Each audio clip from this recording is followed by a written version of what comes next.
Soyez le bienvenu dans la maison du Seigneur Jésus-Christ. Que Dieu bénisse richement. Sans plus tarder, je vous invite à se tenir debout. Nous allons commencer notre programme d'aujourd'hui. Nous allons prendre nos Bibles dans le livre de Daniel.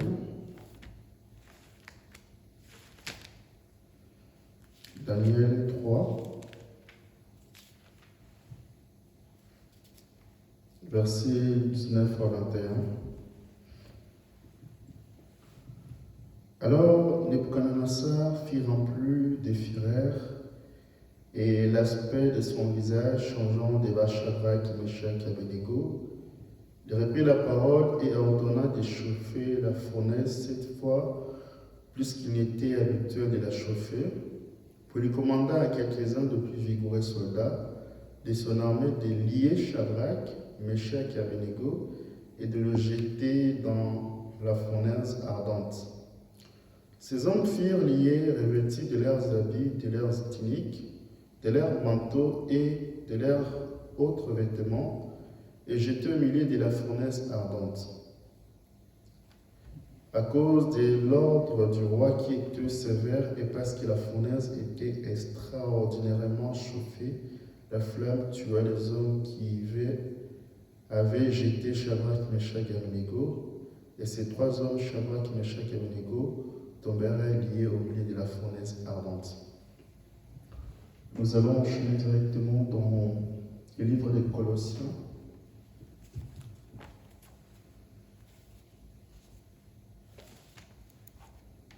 Colossiens, chapitre 2, verset 20 à 23.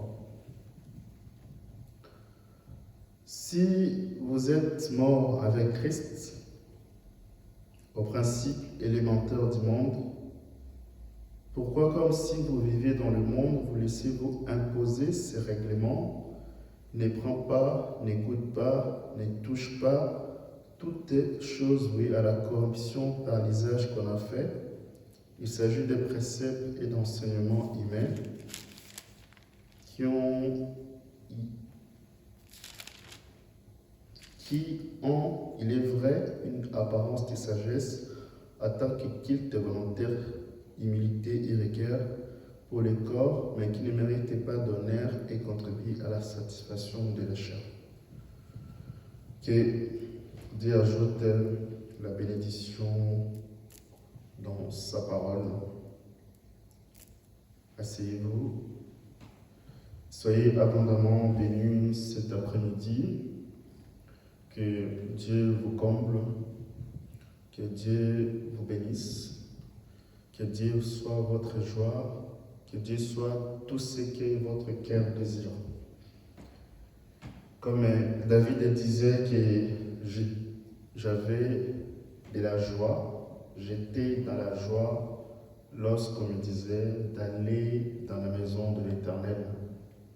Et je crois que cet après-midi, nous avons plus de David parmi nous, de princes et de princesses de la maison de David. Parce qu'un jour dans la présence du Seigneur vaut 1000 ans ailleurs. Et je crois que cet après-midi, nous sommes tous dans l'expectative d'attendre notre Seigneur Jésus-Christ nous parler. Et je crois que chacun de vous rentrera avec la solution de son problème. Parce que quand nous venons ici, nous venons en étant malades, en étant affligés. Et lorsque nous allons sortir ici, nous allons sortir en ayant un remède pour nos problèmes. Merci Seigneur. Et avant que nous puissions commencer notre prédication d'aujourd'hui, cet grand enseignement intitulé Le mystère des liens. Donc je vais premièrement vous faire passer ces communiqués. Je pense que ceux qui sont derrière l'écran, pour nos bien-aimés sœurs qui sont dans des pays étrangers, ceux qui sont en Afrique, ceux qui sont en Europe, connaissent justement notre frère Junior qui y est retourné à la maison. Quand je parle retourner à la maison, dans un langage commun de mortel, cela veut dire mourir. Mais nous croyons qu'un fils de Dieu ne meurt pas, parce qu'il a la sémence de Dieu en lui. Et c'était un frère très bien que je connaissais depuis mon enfance.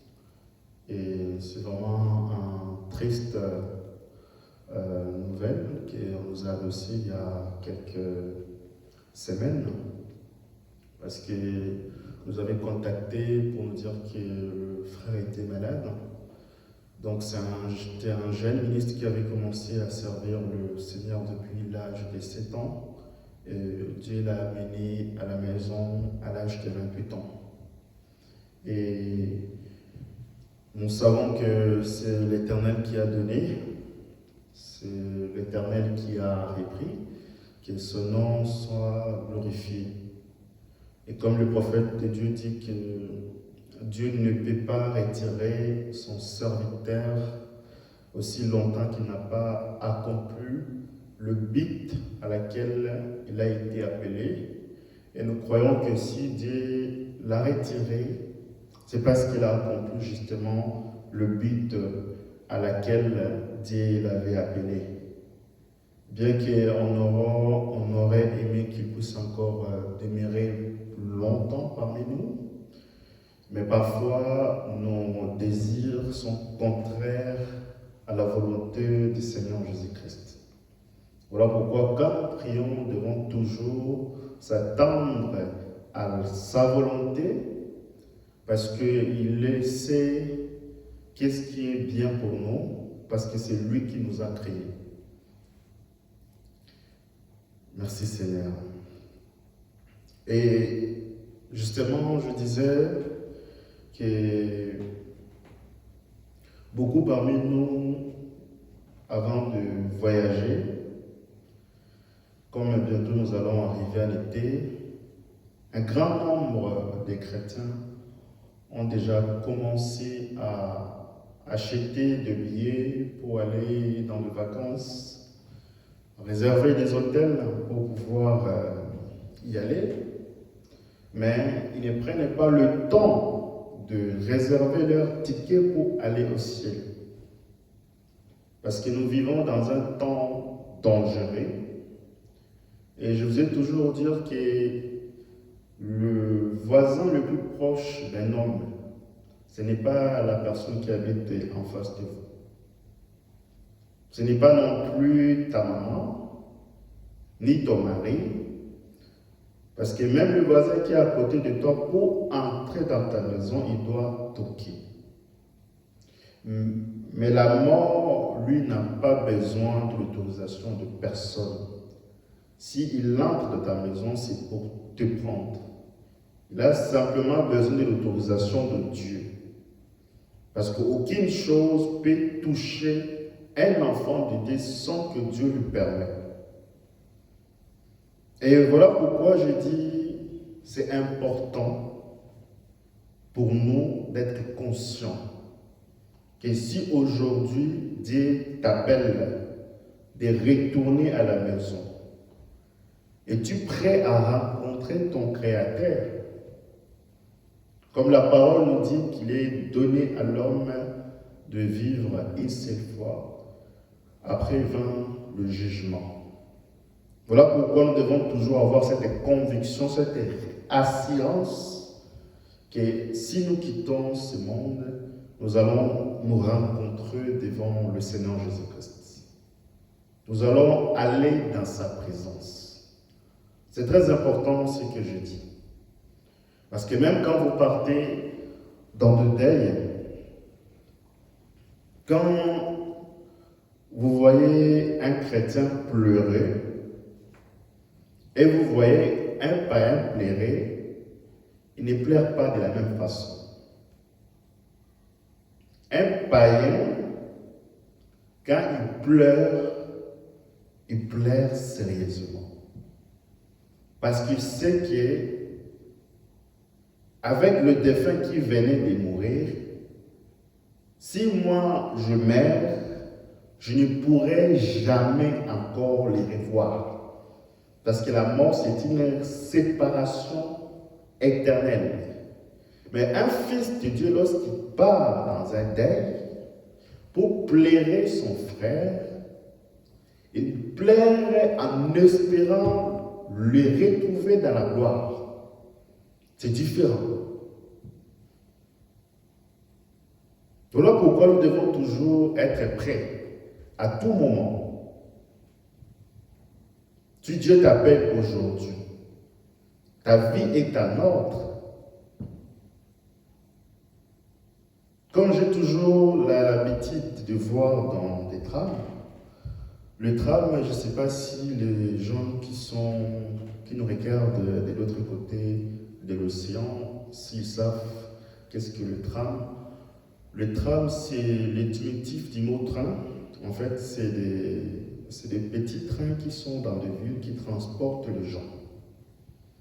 Et quand quelqu'un monte dans le tram, il y en a certains qui ont des tickets, qui ont l'abonnement, que quand un contrôleur va venir contrôler, alors il pourra montrer son abonnement au contrôleur.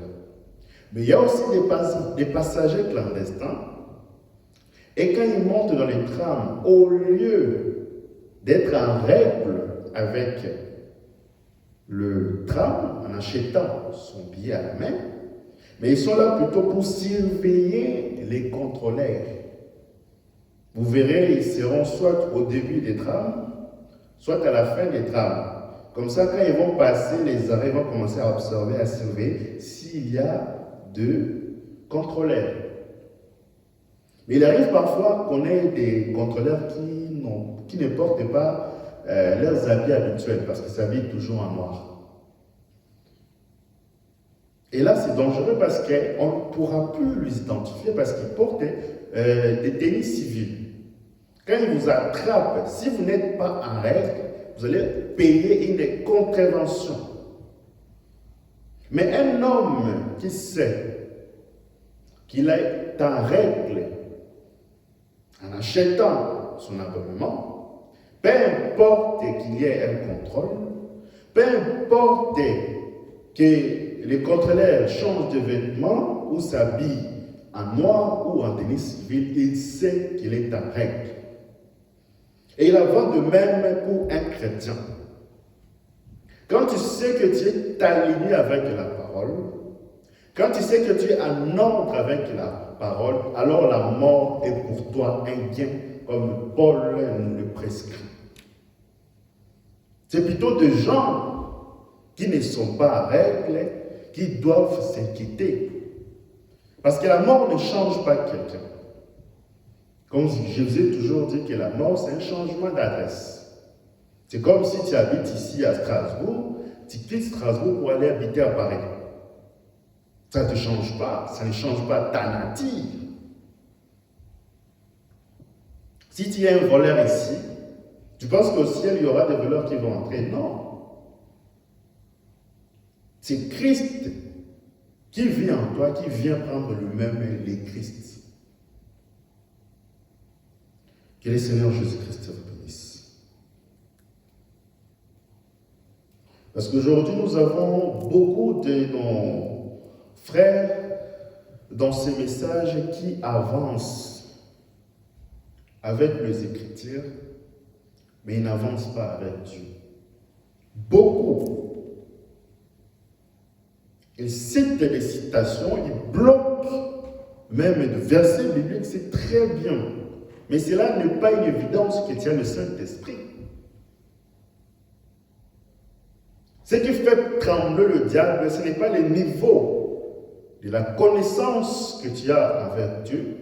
Ce n'est pas non plus le fait que tu puisses passer des années dans ces messages, mais c'est ta vie qui est en ordre avec Dieu, voilà ce qui fait trembler le diable.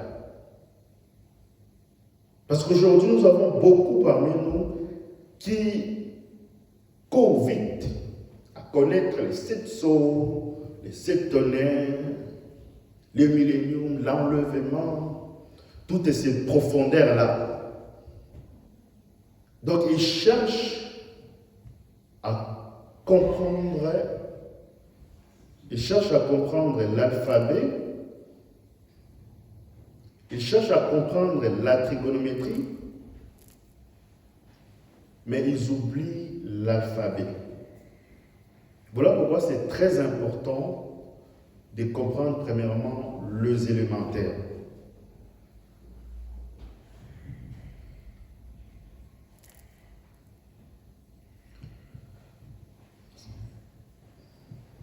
Merci Seigneur.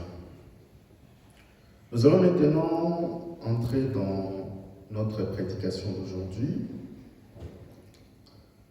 La fois passée, nous avons parlé sur le mystère de Lian.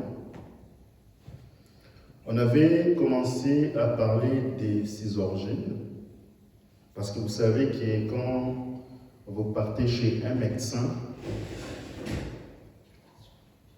si c'est un bon médecin, il ne va pas directement vous donner de la Doliprane parce que vous souffrez des maux de tête. Un bon médecin va d'abord diagnostiquer la cause de la maladie. Alors, en ce moment, le médicament qu'il va vous donner, ce sera un médicament approprié. Voilà pourquoi on avait commencé à savoir quelles sont les origines des liens qui lient les enfants de Dieu. On avait dit avec vous que ces origines sont regroupées en 4 parties.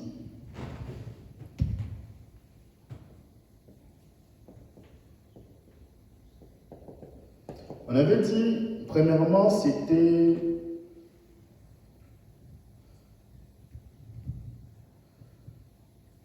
l'hérédité.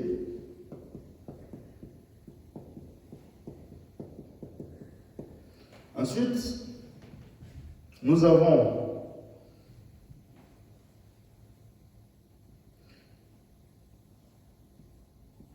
les signes zodiaques. La troisième, nous avons le nom que vous avez hérité de vos parents. Et la quatrième, c'est l'esprit dans la ville où vous êtes.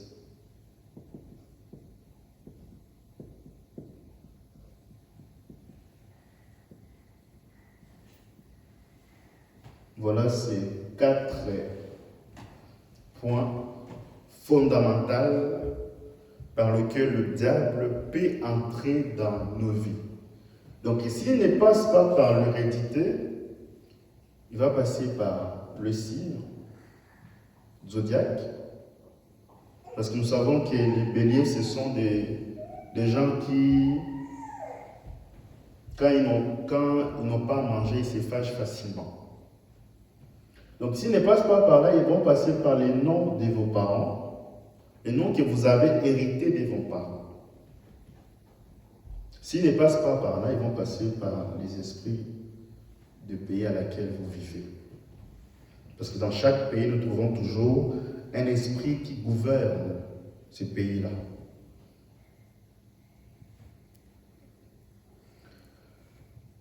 Maintenant, aujourd'hui, nous allons continuer toujours sur la manifestation de ces liens-là dans nos vies. On a aujourd'hui beaucoup de frères qui cherchent à comprendre les choses célestes, mais quant aux choses terrestres, ils n'arrivent pas à comprendre. Ils vont dire, Seigneur, je vais être enlevé. Seigneur, je vais être dans ta présence. Oh Seigneur, je vais te voir. Mais ils n'arrivent pas, premièrement, à savoir comment Dieu fonctionne. Même pour être enlevé, il faut savoir le but à laquelle Dieu t'a appelé sur la terre. Dieu ne t'a pas appelé sur la terre pour venir chauffer les bancs de l'église, ni pour venir travailler. C'est très bien de travailler parce que c'est Dieu qui nous demande de travailler.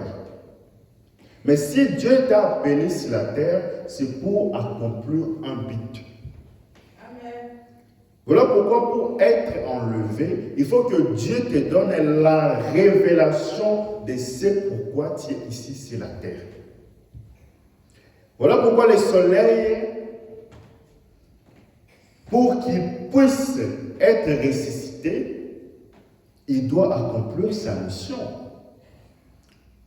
La mission du soleil, c'est de venir réveiller toutes les semences qui sont enfouies dans le sol.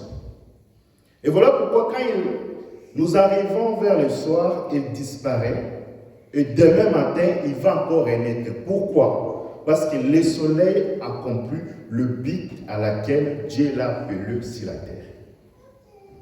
Et de la même façon, même le manguier, pour que le manguier puisse grandir, il ne grandit pas pour rien, il grandit parce qu'il porte en lui le fruit pour nous nourrir. Vous ne verrez jamais un manguier manger sa propre mangue, ça n'existe pas. C'est là même la définition de la vie éternelle, parce que la vie éternelle, c'est de vivre pour les autres. Et il en va de même pour un chrétien.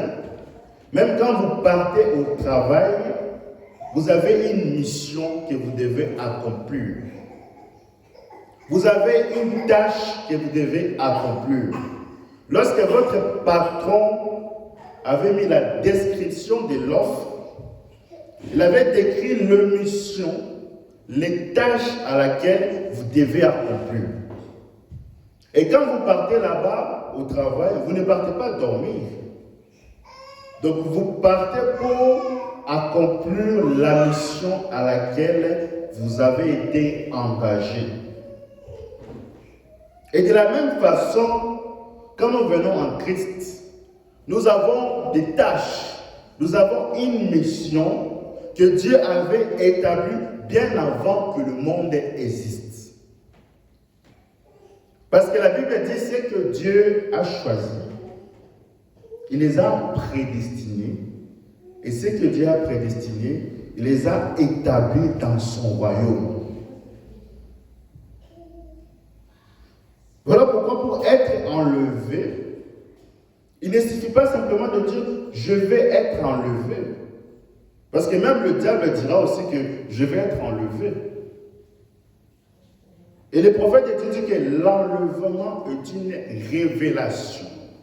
C'est Jésus qui vient dans ta vie.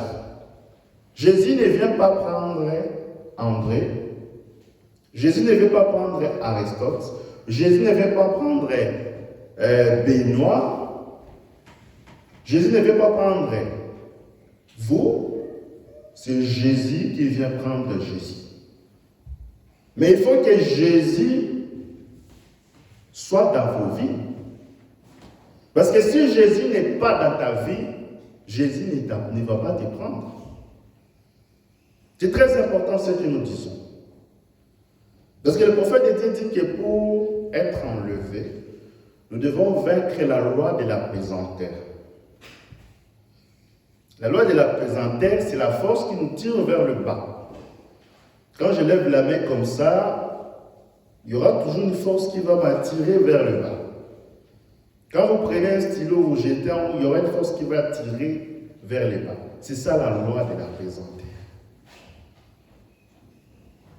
Et de la même façon, vous allez voir beaucoup de chrétiens sont attirés vers les choses de la terre, vers les choses de ce monde. Comme les Laodicéens, ils sont attirés par trois choses. Soit la richesse, les le confort. Et quand il manque la richesse et le confort, ça crée en eux une intention nerveuse. Voilà pourquoi ils se fâchent toujours dans la route, sont toujours furieux, sont toujours sous pression. Et le prophète dit, avant de nous prêcher l'enlèvement, il dit la chose qui va nous permettre à vaincre la loi de la pesanteur, c'est d'avoir des ailes pour voler, pour ne plus être attiré par les choses de ce monde.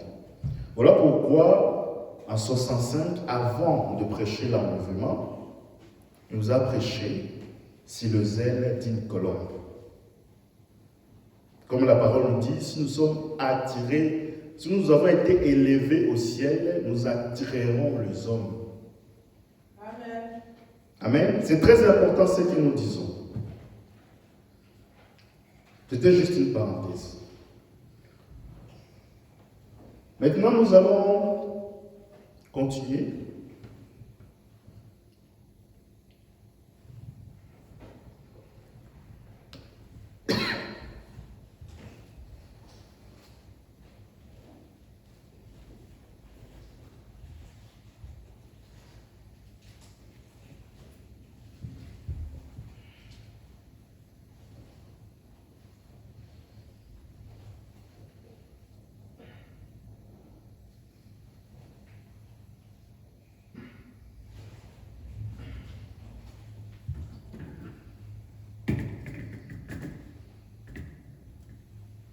Amen. Amen. Maintenant, nous allons continuer. Là, nous nous sommes arrêtés l'autre fois. Nous allons prendre la citation à MC spirituel, prêché le 11 avril 64.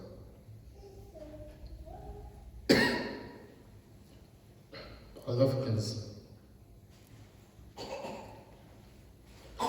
Or, cette amnésie dont il nous est parlé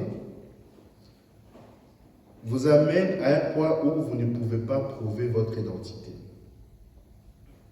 C'est donc quelque chose d'inhabituel. Cela n'arrive pas très souvent, mais c'est les chocs qui en est la cause. Il s'agit de quelqu'un qui ne sait pas qui il est.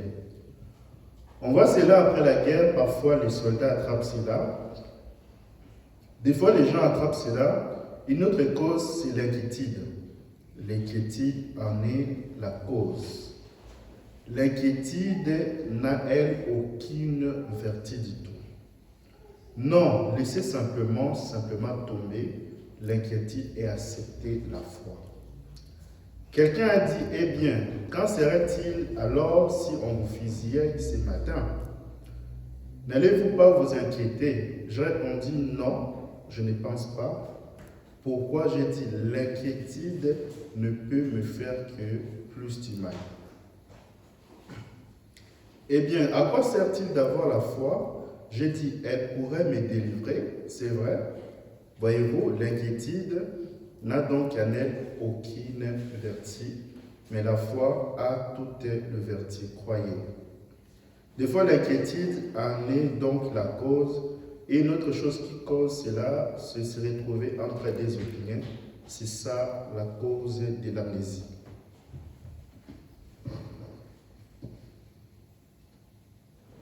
Donc, la fois passée,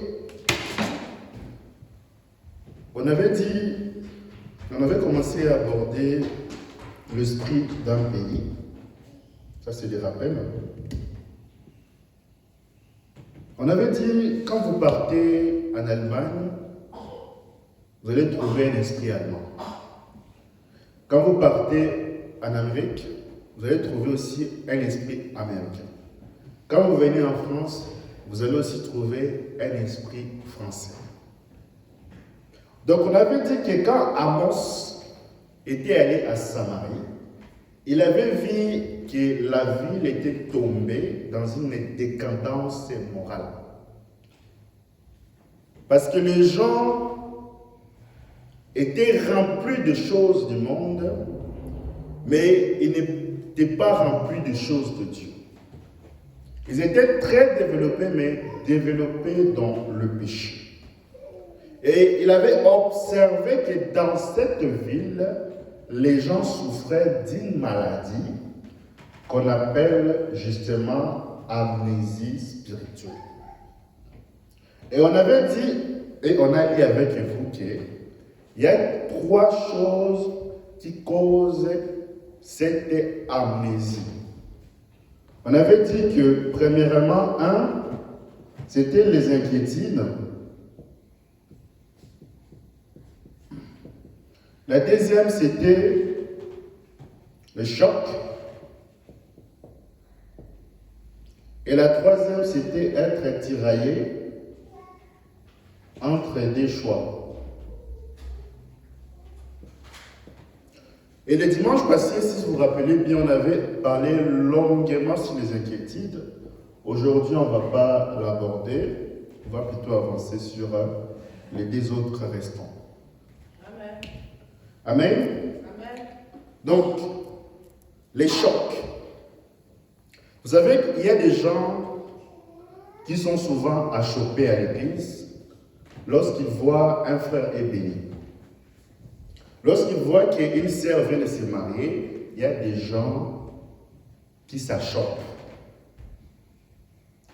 Quand un frère est béni, quelle est ton attitude? Qu'est-ce que tu ressens dans ton cœur? Il y en a qui ressentent de l'amertume au lieu d'être erré envers le frère. Amen. Vous allez voir que la personne en a en lui beaucoup de la jalousie. Et quand il voit le frère en question qui est béni passer, il va dire, d'ailleurs, il avait fait ceci. Ça, c'est de la jalousie. Et quand vous savez que vous avez cette position, alors vous savez quelle nature habite en vous. Quand les frères en question chantent bien l'église, d'ailleurs, il ne sait même pas chanter.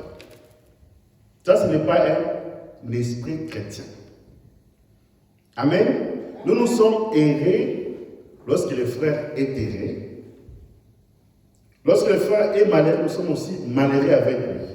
Donc nous ne croyons pas à cet adage païen qui dit que le malheur des uns font le bonheur des autres. Nous ne croyons pas à ça. Quand le frère est content, on est content avec lui. Quand il est triste, on est triste avec lui. C'est ça l'attitude d'un chrétien. Donc vous allez même voir dans nos familles, un frère, quand il part par exemple visiter un autre frère, quand il est à la maison, au lieu de parler au sujet de Dieu, la première des choses, il commence à critiquer. Oh non, le frère a fait ceci. Il se croit qui? Et quand c'est comme ça, ce que moi je peux vous conseiller, c'est d'appeler le frère qui l'a critiqué et de lui dire, est-ce que tu peux me répéter ce que tu avais dit? Vous allez voir, il ne va plus parler. La prochaine fois, il ne va plus venir. Amen. C'est très important.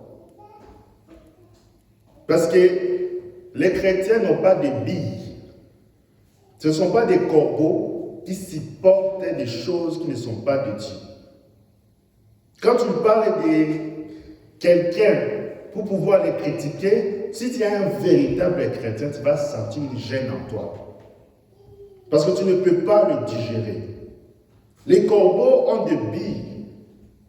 Ils se nourrissent parfois de la viande, après ils se nourrissent de graines, mais la colombe n'a pas de billes. Si tu l'amènes une nourriture qui est autre chose que la parole, il ne peut pas l'avaler. Amen. Voilà pourquoi vous devez vous contenter de ce que Dieu vous donne. Soyez fiers de ce que Dieu t'a donné. Tu n'es pas obligé de jalouser la personne qui est à côté de toi. Amen. Parce qu'aujourd'hui, nous avons beaucoup, même à l'église, quand un frère est béni, il change chaque fois de veste, 4 fois. Vous allez voir la personne qui n'a pas de veste, il va être complexé. Il sait qu'il ne gagne pas beaucoup, donc il va attendre à la fin du mois. Donc, je vais aussi aller acheter un veste pour s'y passer l'autre frère là. Et vous allez voir qu'il va prendre tout l'argent de son économie pour pouvoir acheter ça. C'est dangereux. Nous devons nous contenter de ce que Dieu nous donne. Amen. Si Dieu t'a donné le peu que tu as, il faut être reconnaissant en Dieu. Dans de petites choses. Et quand tu es reconnaissant dans de petites choses, alors Dieu va t'ajouter encore. Et quand nous venons à l'église, nous ne venons pas nous moquer de ceux qui n'ont pas de biens matériels. Non. Quand tu vois un frère qui peut-être n'a pas vraiment de vêtements, au lieu de se moquer de lui, prends la personne, prends ton frère, amène lui-même à Zara, achète pour lui des vêtements. Il ne faut pas attendre que le Saint-Esprit descende pour te dire de faire cela. L'amour qui est en toi va te pousser à faire du bien pour ton frère. C'est ça la nature d'un chrétien. Parce que ton attitude vis-à-vis de ton frère peut soit le sauver, peut le condamner. C'est très important ce que nous disons. Amen. Amen. Parce que même à l'église, même le prédicateur, il ne se contente même pas de ce qu'ils ont. Parce que vous savez qu'un prédicateur, un pasteur, c'est à peu près combien vous touchez. Par exemple, quand quelqu'un donne sa dîme de 50 €, pour savoir combien vous gagnez, il suffit de multiplier par 10, donc vous touchez 500 € par mois. Et donc, quand il voit quelqu'un donne 500 $ par mois, donc il sait qu'à la fin du mois, il touche 5 000. Donc, quand il a des besoins, il va aller déranger les pauvres frères que, bon, j'ai besoin que tu m'achètes une tablesque. Est-ce que peux-tu me faire un virement? C'est dangereux, on a beaucoup de mendiants parmi nous. Alors que dans Malachie, la Bible dit que venez dans ma maison avec les offrandes et la dîme. Donc si le frère a déjà payé, il ne faut pas les culpabiliser. Donc quand il apprend maintenant que le frère en question veut quitter l'église, il commence maintenant à s'aimer la peur dans le cœur des croyants. Aussi que vous quittez mon église, Dieu va vous frapper. C'est dangereux.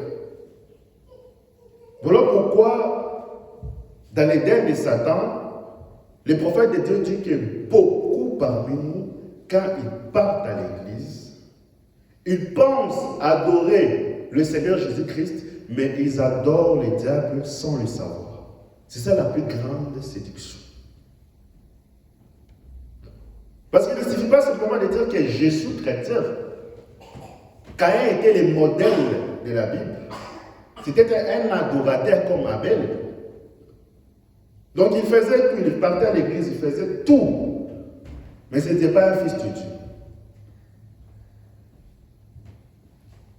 Vous allez voir, même des frères parmi nous vont chercher à se comparer aux autres. Comme nous sommes beaucoup, nous valons plus que les autres.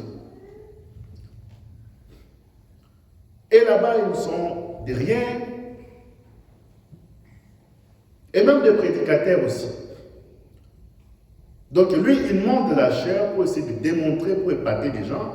Et lorsque l'autre prédicateur monte pour prêcher, il va dire que j'ai prêché mieux que lui. Et dès l'instant, vous vous sentez supérieur aux autres.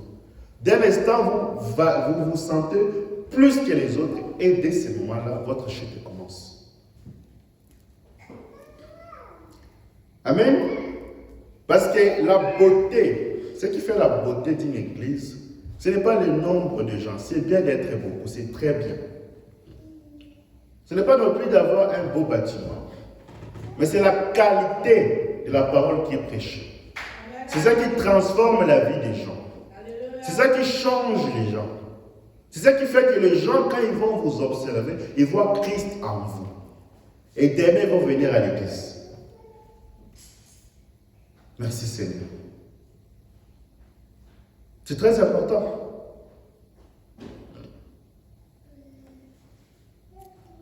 Amen. Amen. Nous avons aussi un autre problème qui cause l'amnésie spirituelle, c'est être tiraillé entre des choix. Surtout parmi nous, je pense que ceux qui sont en couple savent, vous allez voir qu'il y a des sœurs pour pouvoir porter un vêtement.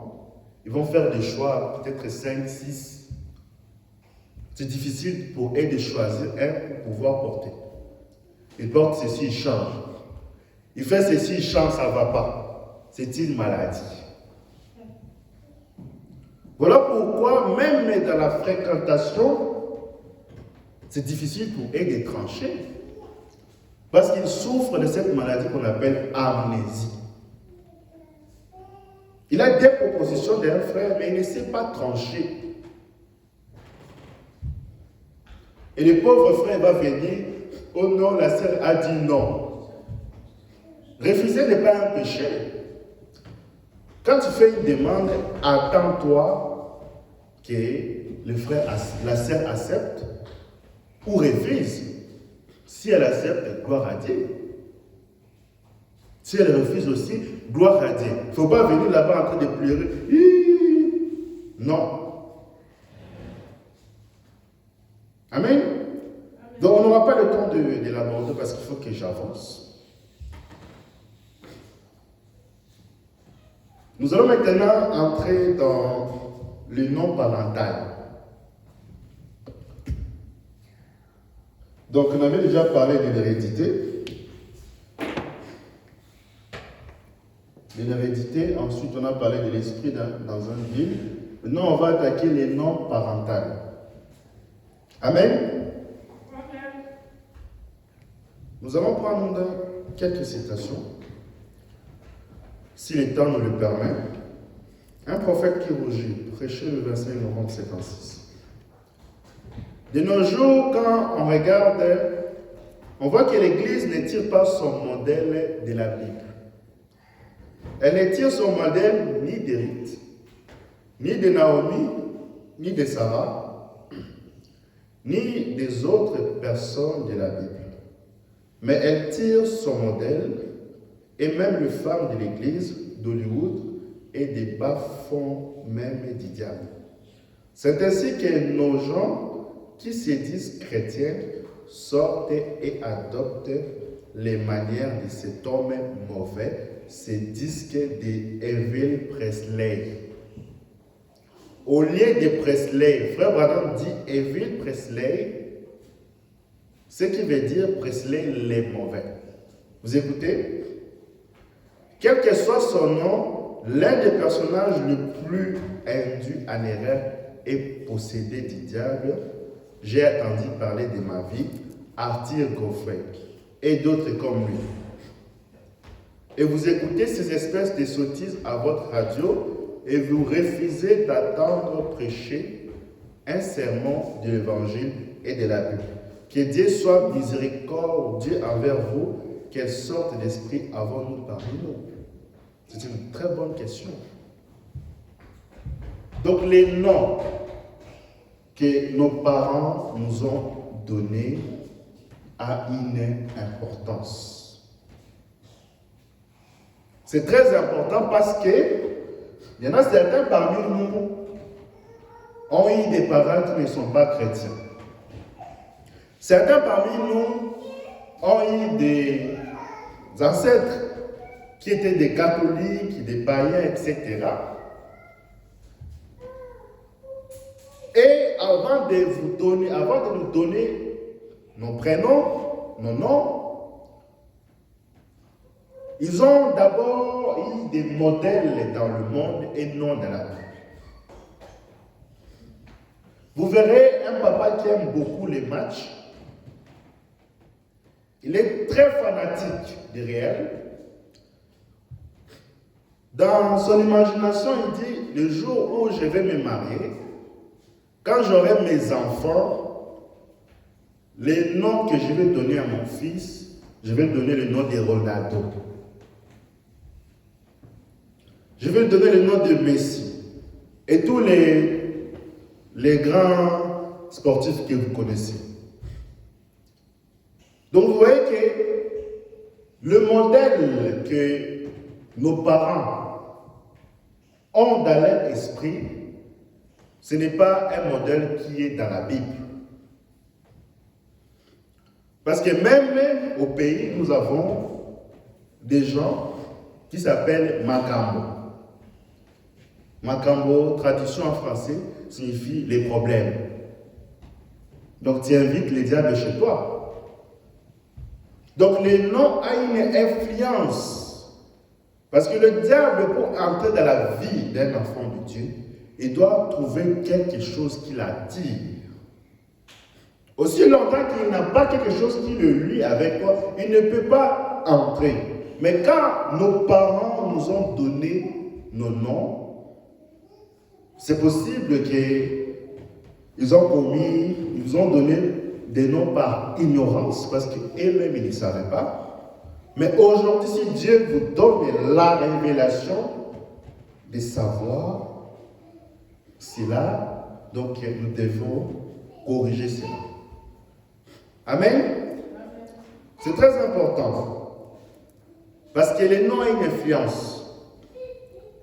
Dieu devait changer le nom d'Abraham à Abraham parce qu'il savait que dans le nom Abraham, il n'y avait pas la divinité. Voilà pourquoi il a coupé une partie de son nom pour donner à Abraham. Le nom Jacob, qui signifie un citadin, un voleur, Dieu, avant de travailler avec lui, il devait changer le nom de Jacob à Israël. De la même façon, pour que Dieu puisse travailler avec Paul, il a changé son nom de Saoul à Paul. C'est très important. Et de la même façon, quand nous entrons en Christ, pour que Dieu puisse travailler avec toi, la première des choses, tu dois savoir quelle est la signification que le nom des parents que nos parents nous ont donné. Quelle est la signification du prénom, des noms que vous portez? Ça vient d'où? C'est très important. Parce que pour prier de manière efficace, aussi longtemps que tu ne sais pas appeler chaque chose à son nom, le diable peut être là, mais comme tu ne sais pas prononcer le mot approprié, les démons qui t'entendent ne vont pas quitter. Amen. Amen. Donc dans cette étude, nous faisons la chirurgie. Nous faisons la chirurgie. Donc nous allons détecter d'où viennent nos problèmes. Amen. Amen. Donc nous allons prendre un cas pratique dans la Bible. Vous allez voir, quand nous allons parler de la promesse que Elohim avait donnée à Sarah, quand il a dit à Sarah que tu auras un fils, le fils promis de Sarah n'était pas Isaac, c'était le Seigneur Jésus-Christ. Et on va dire avec vous que cette promesse-là a parcouru toute la Bible. C'est passé de Genèse jusqu'à Matthieu, jusqu'à dans les livres de Luc. C'est très important ce que nous disons. Nous allons prendre un cas pratique.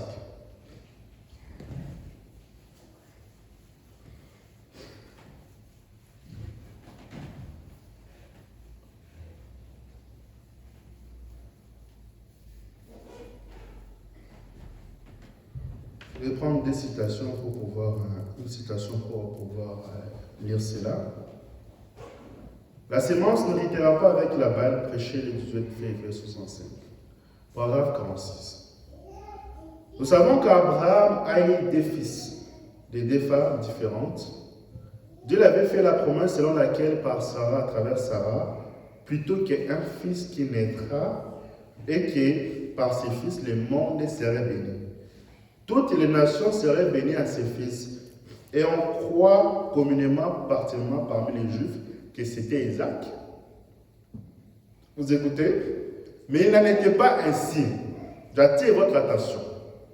Le fils promis d'Abraham, c'est Jésus. Il est la sémence royale promise d'Abraham. Vous écoutez? Amen. Donc le fils que Dieu avait promis à Abraham, ce n'était pas Isaac, mais Jésus.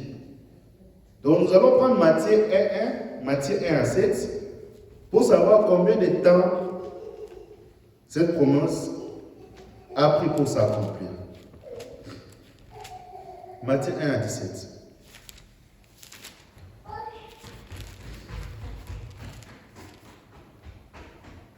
Il y a donc en tout 14 générations depuis Abraham jusqu'à David. 14 générations depuis David jusqu'à la déportation à Babylone et 14 générations depuis la déportation de Babylone jusqu'à Christ. En tout, nous avons 42 générations.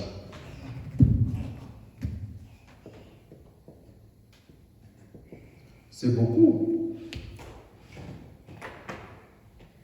Comme la promesse que Dieu avait faite à Abraham était liée dans sa lignée, cette promesse partait d'une personne à une autre jusqu'à 42 générations pour que le Seigneur Jésus-Christ puisse arriver. Donc, et si Sarah n'avait pas douté, quand Elohim lui avait dit que tu auras un fils, lorsqu'il avait murmuré au coin, c'est ce qui avait changé l'histoire de la Bible. Sinon, dans la Bible, on aurait pu avoir juste un seul chapitre Genèse, point final. La raison pour laquelle nous sommes arrivés jusqu'à aujourd'hui, jusqu'à la 42e génération, c'est à cause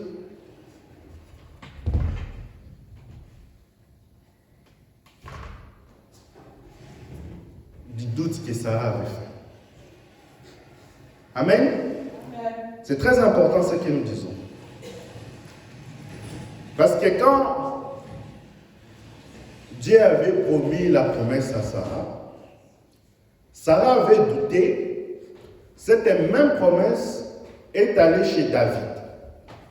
Lorsque Dieu avait dit à David que tu vas me construire un temple, le temple en question, ce n'était pas le temple, le bâtiment. C'était le Seigneur Jésus-Christ. Mais comme David avait en lui le sang, il avait beaucoup de sang dans sa main, Dieu a dit, ce n'est pas toi qui vas me construire le temple, mais c'est ton fils Salomon qui va me construire ce temple-là. Et quand Salomon est venu, Salomon, au lieu de construire les temples, il a tué son frère Adonijah. Adonijah qui voulait sortir avec la concubine de son père David. On voit que la même promesse a quitté Sarah. Ensuite, c'est allé dans la maison de David. David, comme il avait beaucoup de sang, ça a quitté David, c'est allé dans la maison de Salomon. Salomon aussi, il avait du sang. Ça a encore continué jusqu'à aller dans la maison de Zacharie. Quand je parle de Zacharie, je parle de Zacharie du Nouveau Testament, parce qu'il y en a deux. Je parle de Zacharie, le mari d'Élisabeth. Et quand l'ange est allé donner cette promesse à Zacharie, que tu auras un fils. Et le fils promis de Zacharie, ce n'était pas Jean-Baptiste. C'était le Seigneur Jésus-Christ. Vous trouverez ça dans Luc. Luc 1, 7.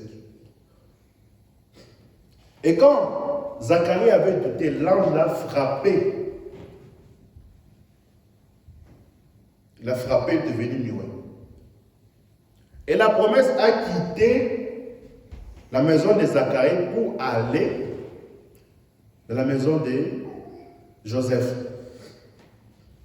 Et quand Marie avait obtenu la promesse, elle n'avait pas douté. Amen. Donc on voit que la promesse a parcouru de Sarah jusqu'à chez Marie. Et de la même façon, quand nous les ramenons du côté négatif, parce que nous savons que le diable n'a pas une autre puissance. C'est la même puissance de Dieu qui le pervertit. Parce qu'un mensonge, c'est une vérité qui a été déformée. Un adultère, c'est un acte juste qui est perverti. Et de la même façon, quand nous les ramenons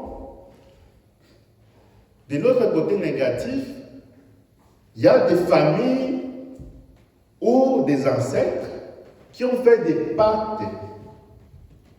Vous allez voir que dans une lignée, les femmes ne se marient pas, les gens n'ont pas de hauts diplômes, se limitent simplement dans le bac. Vous allez voir, il y a quelque chose qui lie cette famille-là. Voilà pourquoi je vais vous donner cet exercice d'aller observer dans votre lignée, dans votre famille, quelle est la chose qui se répète le plus. Est-ce que dans vos familles, les gens n'atteignent pas 50 ans? Est-ce que dans vos familles, les gens ne se marient pas? Alors vous saurez quel est le lien qui vous lie. Amen? C'est très important ce que nous disons. Alors vous saurez qu'est-ce qui vous lie. Comme j'avais un ami, loin de moi l'intention j'ai un ami, loin de moi l'intention de se moquer. Il s'appelait Momoti.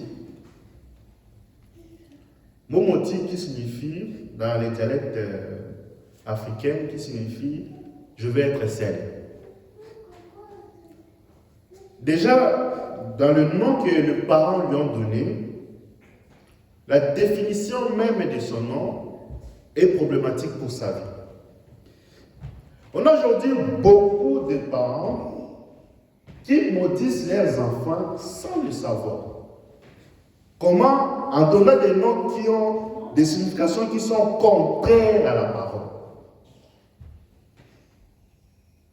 Voilà pourquoi, quand il a commencé à grandir, il a commencé à constater qu'il était toujours seul. Quand il voulait faire des affaires, quand il voulait se faire des projets, les gens étaient en groupe, il était toujours seul. Parce qu'il y avait un nom qui caractérisait sa nature. Mais gloire soit rendue à Dieu qu'il a changé son nom. Amen. Parce que, comme Paul le dit dans Ephésiens 4, Ephésiens 3, verset 14, il dit « Je fléchis mes genoux devant le Père, duquel tire son nom, toutes les familles dans le ciel et sur la terre. » Donc tous nos noms ont été tirés dans le nom du Seigneur Jésus-Christ. Voilà pourquoi quand Christ entre dans ta vie, il détruit ces influences-là. Mais il faut le savoir. Parce que le diable, quand il connaît sa nature, quand il connaît ses caractéristiques, quand tu pries, tu prononces son nom, alors quand tu vas prier, ta prière aura de l'importance. Amen. Parce qu'aujourd'hui, il y a beaucoup de gens qui sont enchaînés. Ils sont enchaînés dans des choses qui se passent dans leur famille, mais ils n'ont pas la révélation. Parce que tu peux venir à l'église, on peut beau prier, mais aussi longtemps. Tu ne connais pas la cause de la maladie, ta prière ne sera pas efficace. Amen.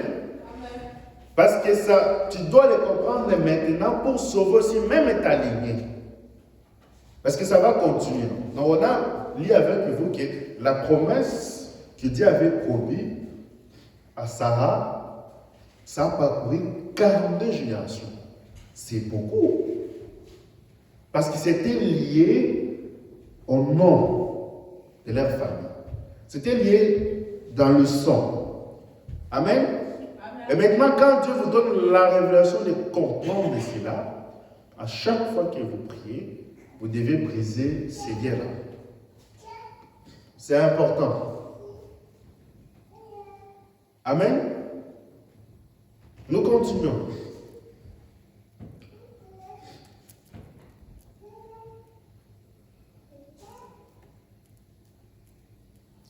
jour V, jour de victoire. Prêché le 21 avril 63, paragraphe 84. Il dit maintenant, je vais te dire quelque chose. Abraham, je vais changer ton nom. Il dit, tu ne seras plus appelé Abraham, mais Abraham. Abraham signifie père élevé, élevé. Mais Abraham signifie père des nations. Amen. Voilà pourquoi Dieu avait coupé une partie de son nom pour attacher au nom des frères Branham. Amen. Quand vous écrivez le mot Branham, nous allons l'écrire. Vous avez Abraham. Vous avez Branham.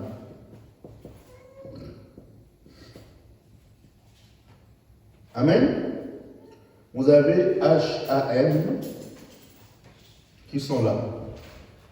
Donc Dieu avait coupé une partie de son nom pour donner au nom des frères Branham. Amen. Amen. Parce que le frère Branham, quand vous faisiez un peu, faisiez B avec B, R avec R, avec A, H avec H, avec A, M avec A, il vous reste A et il vous reste M.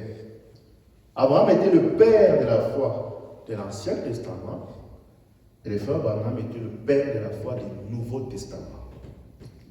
Amen. Amen. Donc voilà pourquoi c'est important de connaître ces choses. C'est important de savoir dans quelle lignée tu es né. Amen. C'est important.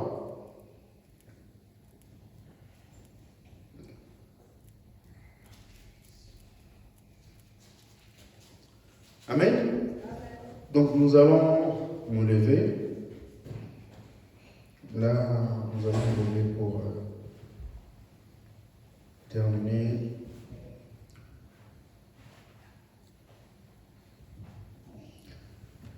Que le Seigneur Jésus-Christ vous bénisse. Amen.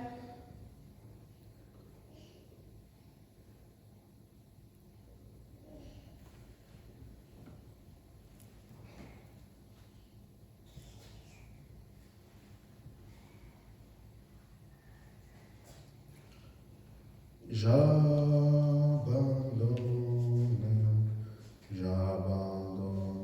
tout.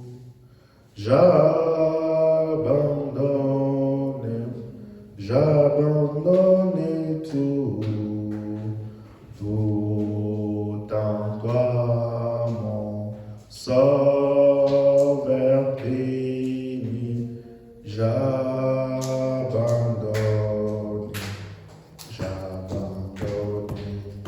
Alléluia. J'abandonne tout.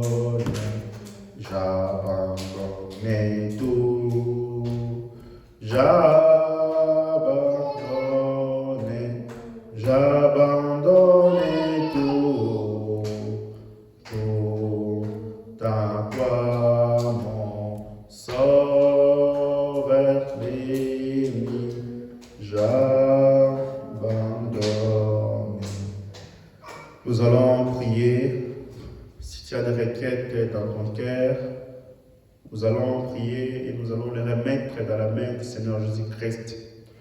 Nous allons prier en ayant un cœur pur parce que Dieu regarde nos cœurs avant que nous puissions prier. Prions ensemble et nous allons remettre aussi les programmes de notre retour entre la main du Seigneur Jésus-Christ. Père Céleste, nous arrivons à la fin de la course parce que tu as été avec nous depuis le début et tu as fini aussi avec nous.